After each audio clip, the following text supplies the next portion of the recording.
perhaps we'll get started. Sounds good. Hi, Kate and Deanna. Thank you for joining this session. I'm hoping it's going to be a little bit more interactive, so please feel free as we go along. My name is Lisa Matthews. I'm the chair of the Practical Nursing Program, and I want to thank you for taking your Sunday out to learn about our PN program in these very interesting times with the pandemic. Can I just ask the two of you what you were hoping to get out of this session, or what you wanted to learn about while you're here?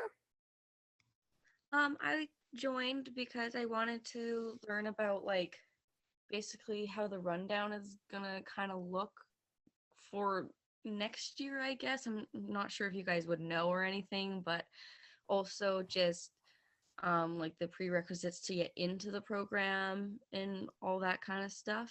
But yeah. Okay, that's good. I'm going to be able to tell you all of that. Awesome. And that was Kate, was it? Yes. And how about Deanna? Deanna, what are you hoping to get out of this session?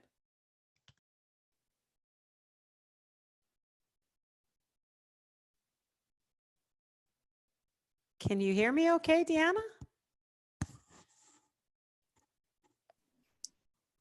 Yeah, and if your mic isn't working, feel free to use the chat too.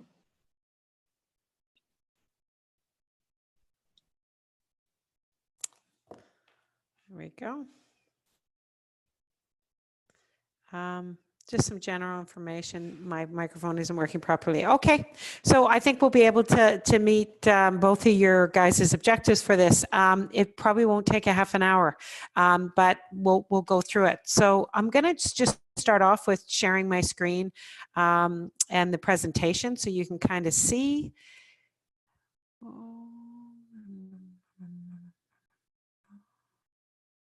Let's just get, there it is.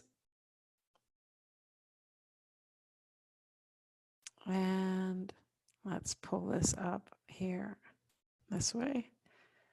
Can you guys see the screen okay? I can't see the text. Yeah. So the presentation that I'm going to tell you about, which will touch on all the points that you've asked me already, is just kind of what the Okanagan College Practical Nursing Program looks like in these COVID times and the changes that we've made. You guys can you can use your annotation notes up on top and or in the chat box, and you can tell me what you think practical nurses and why you think practical nurses are important, especially during COVID. Can you guys give me some ideas on why you think our program and being in our program and becoming a practical nurse is important during these COVID times?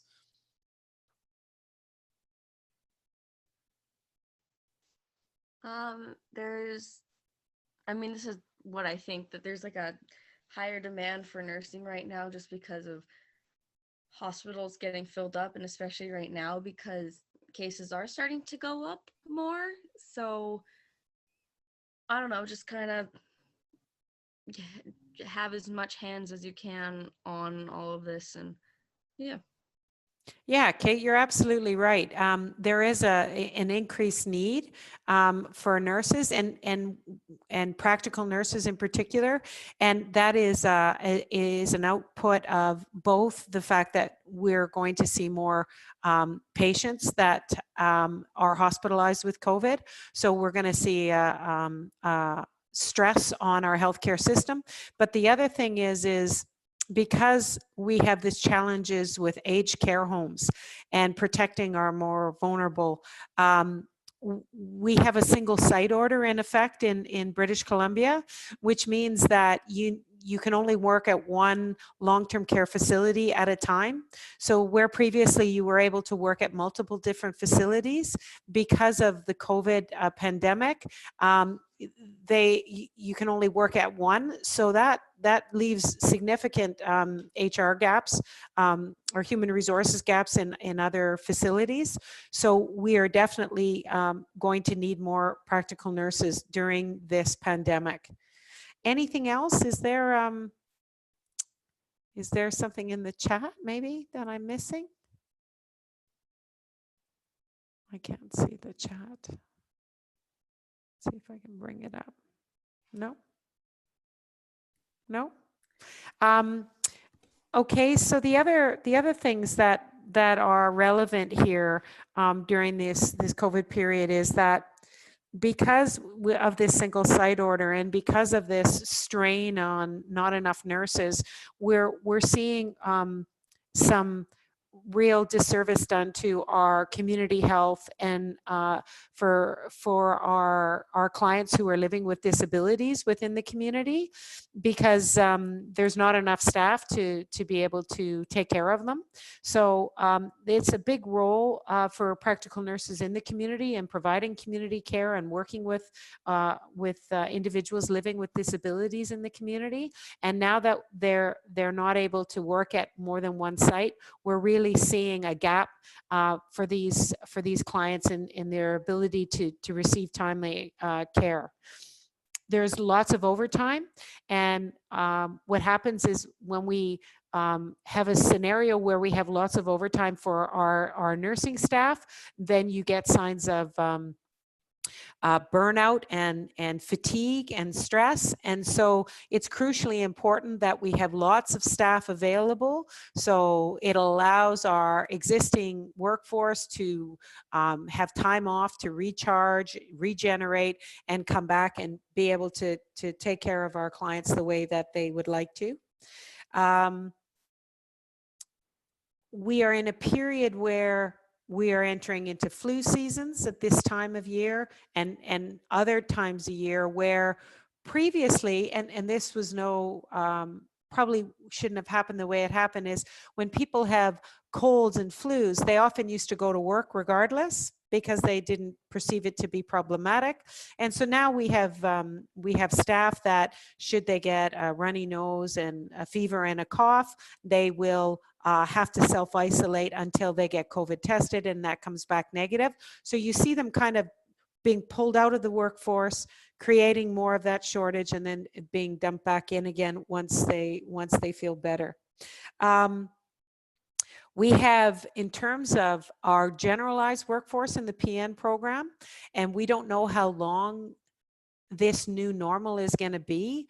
We have 40% of our workforce set to retire in the next 10 years in British Columbia. So that is a lot of availability for practical nurses. The COVID pandemic has taken its toll on our healthcare workers. The kind of low-lying levels of stress that is ongoing is challenging for them. And that's kind of exacerbated by the fact that there's so much misinformation around COVID and how we contract COVID and how serious the risks are to our young people, to our old people, that people have a fatigue around it, and our nurses have a fatigue, and they are, in some situations, they can be kind of ostracized within their communities. So because we don't have enough good information being shared, for example, a colleague of mine, her husband is a physician in the emergency room. She works in acute care, and you know, her daughters aren't able to have play dates with their friends because the friends' families are worried about that. So the effect isn't only just working in hospital and the worry and concern about contracting and taking care of, but it also has a kind of a psychosocial impact on them when they then go back out to the community. Does that make sense? Yeah. So it's hard for these nurses, and this is the reason why we need to have more within our workforce, and there will be great availability going forward to do that. So you're interested in nursing. Can you guys tell me, can either of you or both of you, can you can use your annotating. I think you can write on it and you can draw on here. your chat, and perhaps you could tell me what you think. Write down what you think nurses do, write down under here where you think nurses work, and what kind of personal attributes or characteristics do nurses need to have. Are you guys happy to write a few things down? So if you go up to the top of your screen, it's about five icons over. It's just past pause share, and there's an annotate, and you can actually write on this screen and I can read it. If it's easier to write it in the text box, then you can write it in the text box. Or if you just want to unmute yourself and talk to me, you're welcome to do that as well. I can't find the righty thingy on mine, so I can just talk. Okay, that's probably easiest. Well, I know that practical nurses, I know that they work in either like care homes and they can work in hospitals. I actually know quite a few people who like do, I don't know, like they used to work in a hospital, now they work in like a care home kind of thing, and you can be like, correct me if I'm wrong, like someone's like personal practical nurse for like someone who is in a care home. Yeah, I know for like the personal attributes and everything, you have to be willing to get hands-on with some things, and you have to be not necessarily, don't have to, personable, but like better too, because you will be seeing people constantly and everything. So I guess just Yeah. an open heart to kind of be willing to talk to people and willing to do, I guess, whatever is required to be done. Okay, so I think you, thank you for that, Kate. You touched on a lot of good points, and we'll come back to them. Deanna, is there anything that you'd like to share with what you think nurses do and where you think nurses work and what attributes they have? I can't read this chat, Kate. Oh, here it is. Work in hospitals, care homes, plastic surgery clinics, and recovery facilities. They provide care in all these settings. Yeah, absolutely. Those are correct, but they work in many more places than that. So, and we'll talk about that as we go along. But yes, they do work in care homes. They can work as personal care practical nurses for, often we have children with significant disabilities that go to school, and they're accompanied by nurses. We work in the community. We work in extended care facilities, like you said. We work in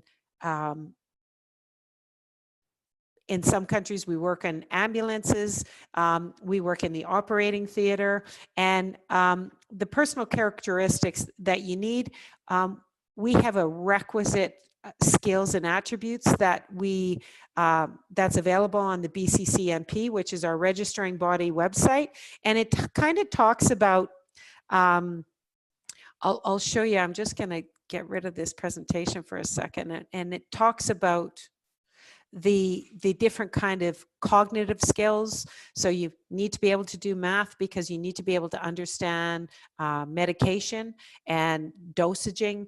You need to be able to critically think through a situation and understand complexity in care. You need to be physically able to do the tasks that are required of you. You need to have those interpersonal skills that you can talk to people, that you can communicate with them, and you can support them. You need to have, you called it heart, so you need to have empathy, and you need to have personal attributes around honesty and seeking out the right answers, considering evidence base. And so all of those are actually found on our BCCNM website. And you can look at them and say, okay, do I fall in line with these skills and attributes? And so that may be something that you want to do prior to coming into the program. So thank you for sharing that good information. Okay, let's get off annotate and let's move on. There we go. So, oh, we're going to have this come through. So how has our program changed? So what are we doing within our program, our PN program, that's going to be different than how we historically provided our program? Historically, we provided our program for 30 hours a week in a face-to-face context.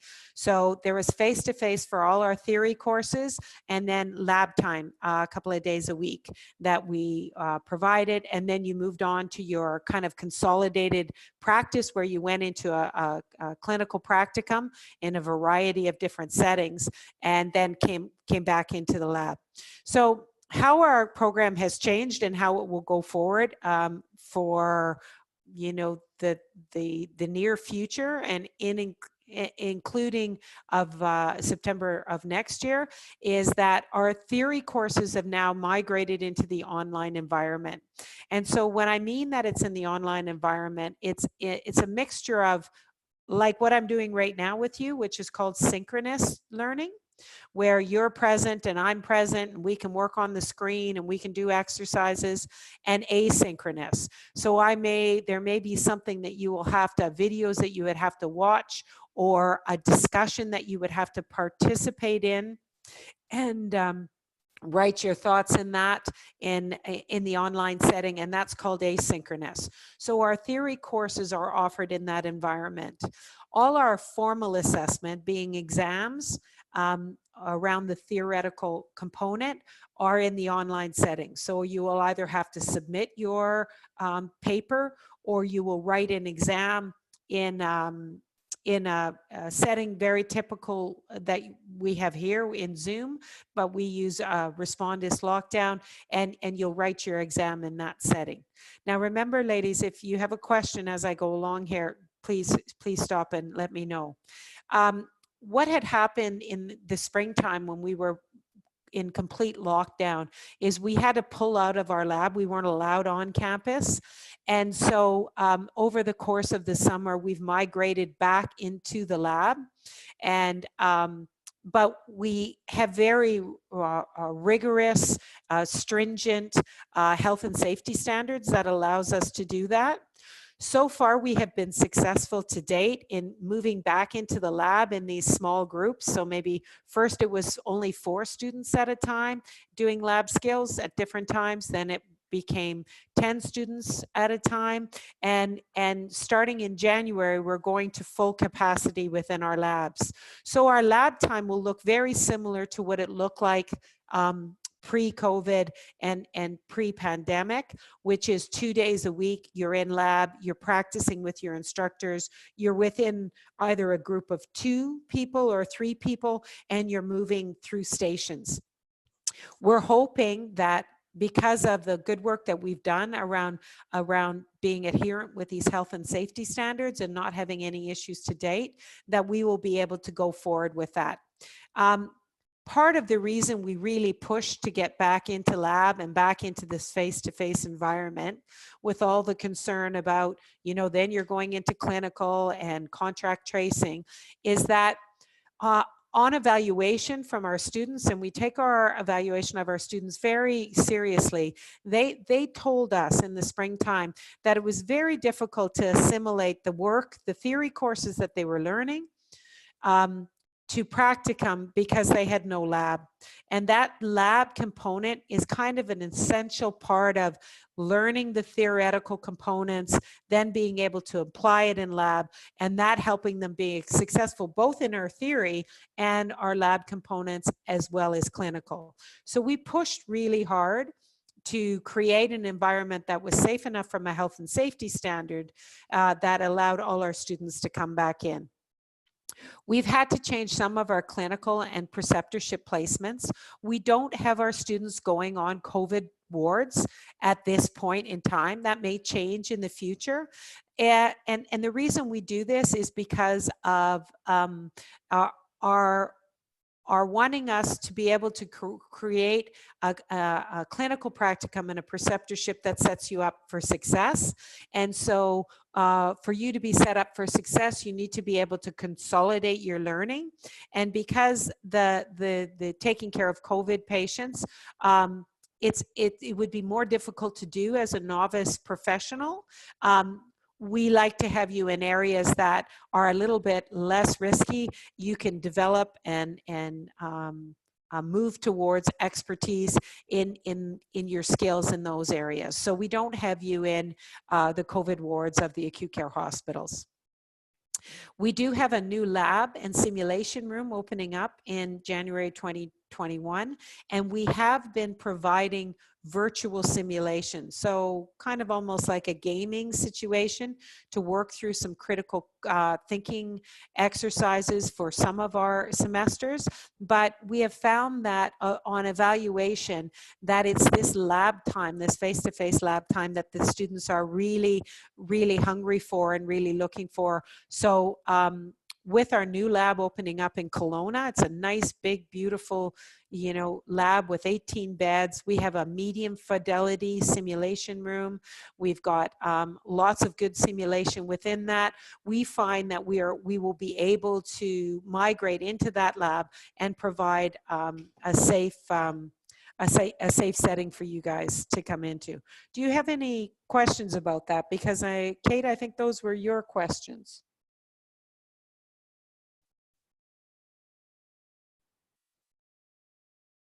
No? Okay.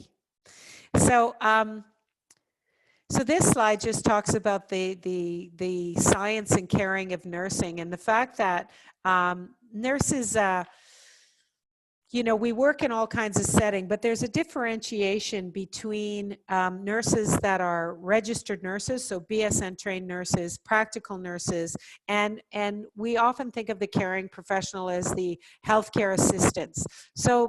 So the difference between them is the amount of time that you spend in school, certainly. And with the BSN programs, they are able to work, oh, there's some questions. They're able to work with a wider scope than our PNs are. So our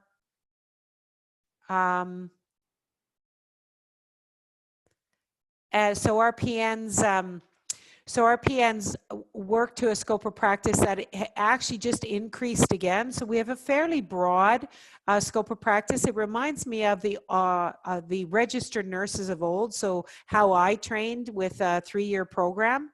Our training allows you to work in basically every setting. So all the settings that you talked about that might not have been available to PNs of old, working in a plastic surgery clinics, working in the operating theater, working as an OR tech, working in the community health, doing COVID swabs, and working in a public health setting. All of those are now within the scope of practice for our nurses, our practical nurses. The areas that we can't work in would be, we don't work in critical care, we don't work in the trauma areas of the emergency department. So anywhere that requires a higher level of authority and autonomy of independent practitioners, that's kind of where you'll see the BSN versus PNs. Yes, a lot of practical nurses pursue their Bachelor of Science in Nursing. How they do that is different from province to province. Some provinces have some universities have the ability to give you credit for your PN program, but many don't, because our PN program is a standard curriculum that's set out by the government. So it's not as flexible as you would consider, but there are some colleges and universities in British Columbia that will give you credit for the time that you spent in your PN program. The percentage of how many people go into the Bachelor of Science, I don't know that. I know many of our students do. So anecdotally, I would say it maybe a third, maybe. But because our scope of practice and, you know, the wages and the flexibility and the job, what I have found is PN students that their every intention was to take their PN, get working, and do their BSN. They feel that the scope of practice or their ability to do what they want to do is broad enough within the PN scope, and their standards that they are happy in the roles that they provide. They do work side to side with BSN graduates in hospital and in the community. And so it's a real team approach to care for our clients. There are very many HCAs, so health care assistants, that go through the healthcare assistant program and then move into the PN program as well. We probably have 10% of our intake every year are existing HCAs that then decide to go on once they've been working in the field and want to have a bit of a wider scope in looking after our clients, go on to the PN program. And what you see here is in this picture is part of our clinical practicums, we go to mental health facilities. We work with the street nurses in Vernon. We work in addictions.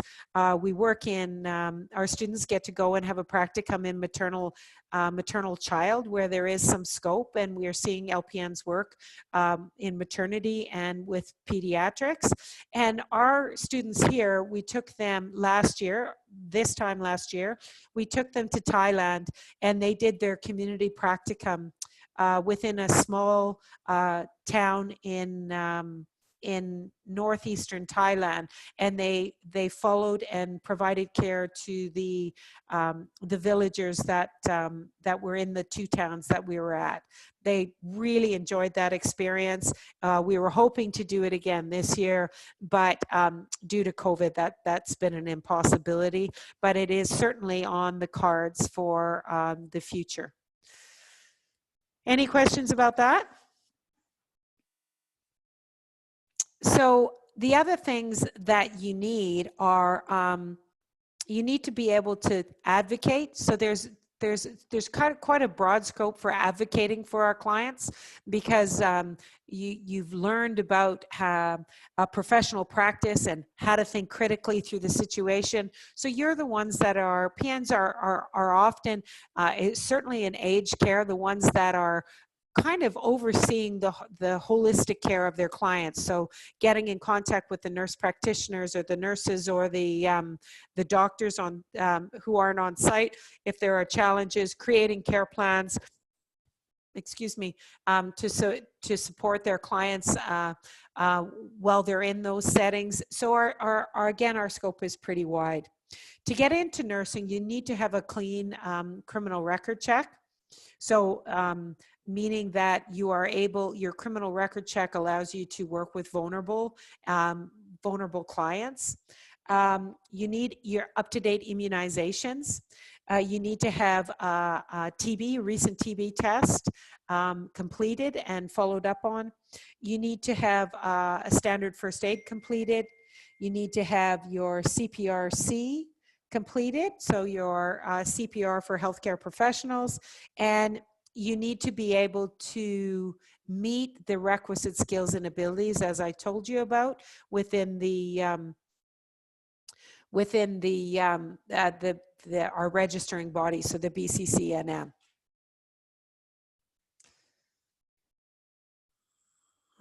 I have a question. Sure.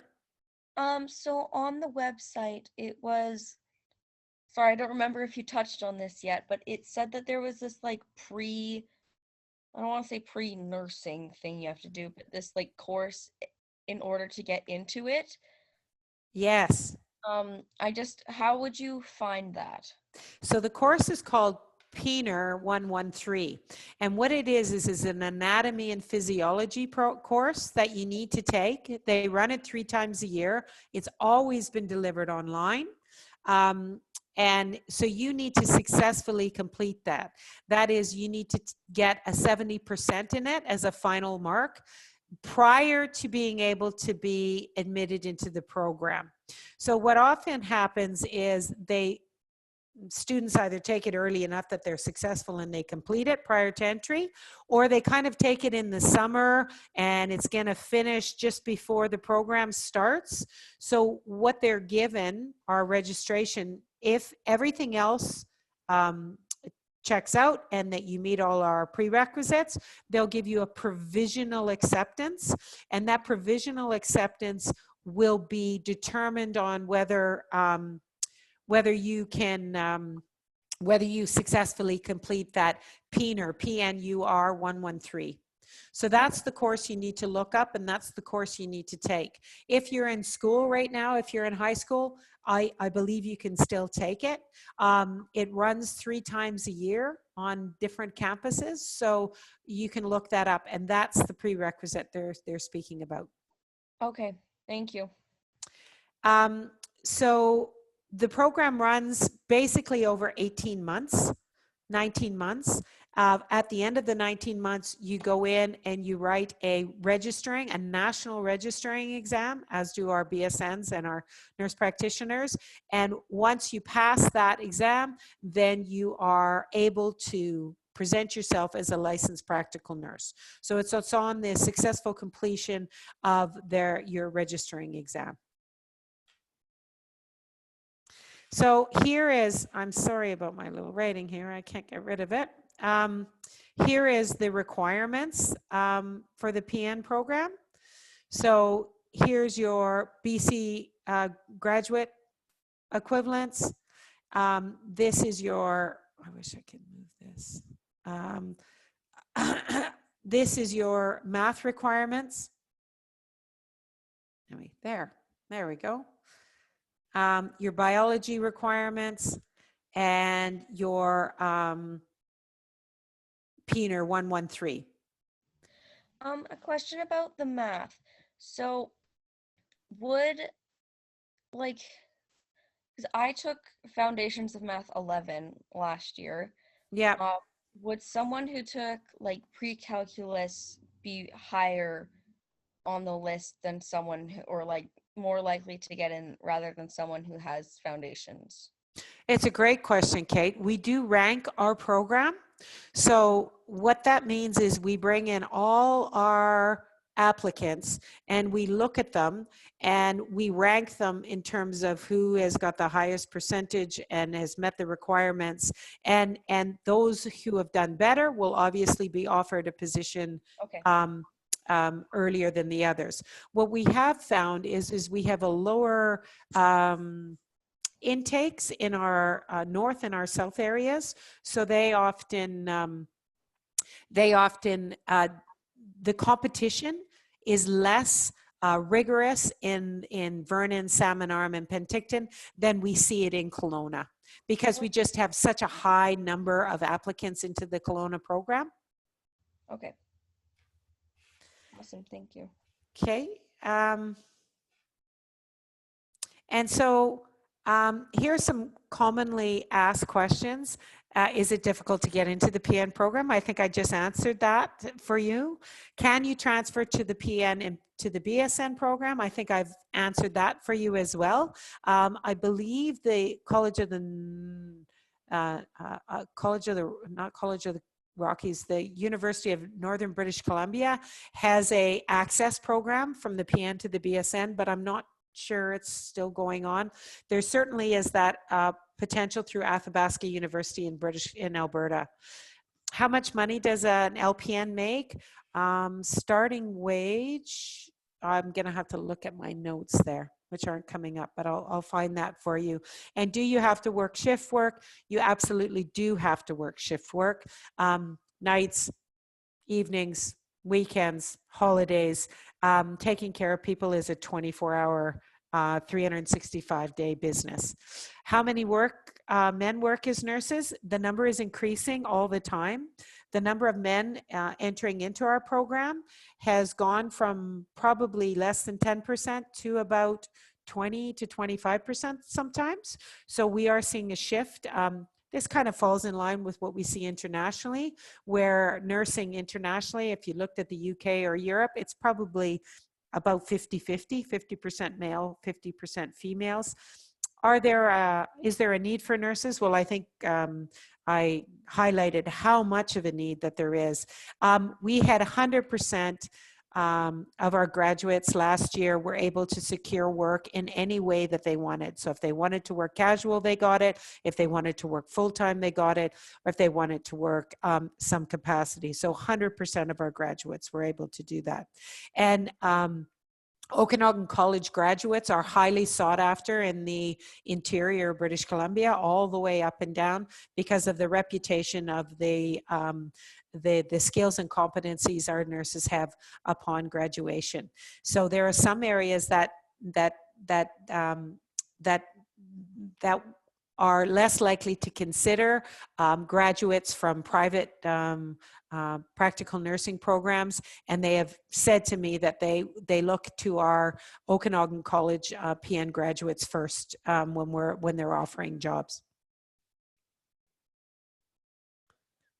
And I think that's the end of it. So let me try and see. I'm going to stop sharing the screen with you, and I'm going to let you know what the latest wages are. So the wages, do you guys have any idea what the wages are?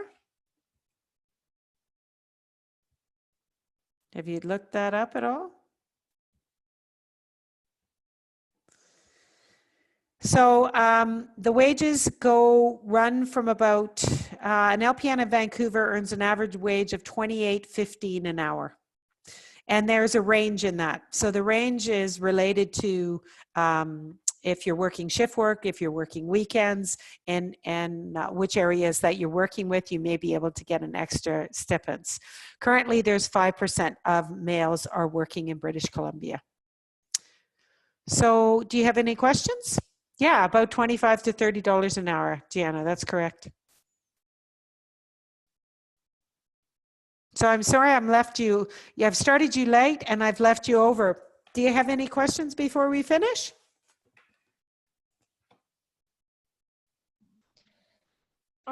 So I heard that the Vernon and Salmon Arm College, do they rotate every other year? Yeah. So what happens is you have an intake in August. We've just had an intake, the list last August in Vernon. So next August, it's going to be in Salmon Arm. Okay. And then it goes back to Vernon, Salmon Arm.